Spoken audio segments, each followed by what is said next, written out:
एक हमने कुछ फसलों को तय किया है, जैसे सोया, इसका एकदम फॉलो अप प्लान। जैसे सोयाबीन की समस्या है, तो सोयाबीन की समस्या के लिए 26 तारीख को इंदौर में ही किसान, वैज्ञानिक और संबंधित जितने पक्ष मिलकर व्यापक विचार विमर्श करेंगे।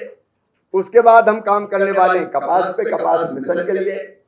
उसके बाद हम काम करने वाले गन्ने पे, फिर दलहन मिशन पर, फिर तिलहन मिशन पर। तो यह अभियान रुकेगा नहीं, अलग अलग फसलों के लिए अलग अलग भी जारी रहेगा। और कई बार हम लोग अभियान करके और फिर आराम से सो जाते हैं कि बहुत सफल हो गया, इतनी जगह चले गए। ऐसा नहीं होगा।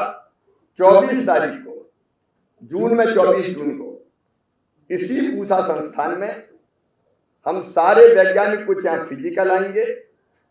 बाकी जितने वैज्ञानिक हमारे गए 8000 से ज्यादा वो वर्चुअल जुड़ेंगे, जितने अधिकारी गए वो जुड़ेंगे, राज्यों के माननीय कृषि मंत्रियों को जोड़ेंगे, वर्चुअल एक्चुअल जैसी सुविधाओं, और हर राज्य के बारे में जो इस अभियान का नोडल अफसर था अपनी रिपोर्ट प्रस्तुत करेगा। जितनी जगह गए हमने 6 फोटो अपलोड कराए। नहीं तो कई बार पता चला कि गाड़ी गई और ढाबे पे खड़ी हो गई और खाना खा के वापस लौट आई और रिपोर्ट कर दी कि फलाने इतने गाँव कर दिए। हमने 6 फोटो अपलोड करवाया, रिपोर्ट रोज मंगाई।